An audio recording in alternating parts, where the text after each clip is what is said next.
Joining us on the program from A Girl in a Gun Club, Juliana Crowder is with us. Juliana, how you doing? I'm good. How are you guys today? Fantastic. Thanks for joining us via Skype this afternoon. And congratulations on this being featured in this NPR article. I thought this was a really, it surprised me. Are shooting ranges the new bowling alleys from Linton Weeks? What, by the way, what is your opinion? I've said I think shooting ranges are probably more popular than bowling alleys these days. Yeah, I would agree.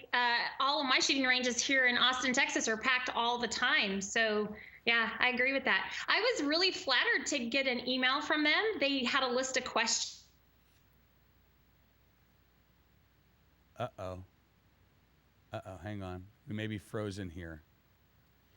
All right. We got to get our Skype connection worked out. First, Mr. Schlichter. I blamed it on the hideous terrier yesterday, but I don't think Juliana has a hideous terrier. I don't even think she has a terrier. I don't think she has any hideous animals, and yet still, Skype does not appear to be cooperating. So we'll get Juliana on the phone. And while we are waiting, let me give you a quote here. She said, several ranges are starting their own leagues. They're hosting practice nights. And with that comes structure. Gun owners are not only practicing a skill set, they're improving that skill set with set goals and a purpose. Juliana's back with us now. And Juliana, you said that you're seeing this at your ranges there in the Austin, Texas area. But it's cool, again, that comparison to bowling alleys and bowling leagues and things like that. We really are seeing this at ranges all across the country now. Yes, I mean, there's more and more families that are coming out, getting back to the shooting range on a Saturday or a Sunday afternoon to go, clink a few rounds with their pistol or, work on long-range rifle work with their kids. You're seeing more of that. It's a family outing, not just the dads there by themselves anymore. Yeah, and as NPR notes, here and there they say communities are objecting to shooting ranges, but according to a 2011 survey by the National Shooting Sports Foundation, 93% of the American adults interviewed by phone found target shooting to be an acceptable practice. Yes. They just don't necessarily want the shooting range by their house because of the noise. So my suggestion is don't move in by a shooting range. Well, yeah, that's yes, Juliana. And I for years we've reported on these lawsuits. People move to a neighborhood and then they realize there's a range that's been here since 1934. Well, we can't have that because now I'm here and I'm going. The first weekend that we spent at our new place out in the country, I walked outside and I could hear somebody firing off a semi-automatic rifle. And I didn't say, "Oh my goodness gracious!" I went, "Cool." Yeah, I'm in the country. This is what we hear when we're out there. Exactly. So you say that parents, you're actually hearing from parents who want their kids to get educated too. Oh yeah, we have ladies, that are enrolling their kids in a competitive shooting class, or taking them to these programs at the range, or we have people that come and bring their children to our IDPA matches, and we're just seeing more and more of that. There's also like the Scholastic pistol program that's happening out in College Station this weekend, and we're going to start a chapter of that as well here, hopefully in the Austin area soon. So that way parents have a program, kind of like Saturday football. They have a place to bring their kids, have a coach, have a team, work towards a goal. So it's not just meaningless, trigger time. It's with a purpose. Yeah, and there was an interesting anecdote you shared. You said you did a private lesson for a 9-year-old boy as his Christmas present because the parents wanted him to know the difference between real guns and video game guns. Right. And he had never held a real pistol before, a shotgun or a rifle. I started him on, my SR-22, and he did not hit the target very well because he thought it was going to be easy. Point, shoot, pull the trigger as fast as he can, and yeehaw. And it was a sobering moment for this 9-year-old to go, oh, I'm not as good as I thought I was.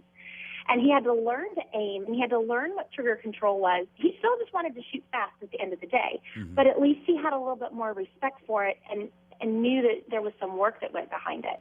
I think that's so key. I mean, when we talk about how things used to be in this country versus how they are now, there are certainly a lot of differences. But let's say 40 years ago, a kid growing up was not going to get their first impression of a firearm. Maybe they'd get it from a television show, but they weren't going to get it from a video game. They weren't going to have that sort of interactive experience where they felt in a way like they were in control of a firearm.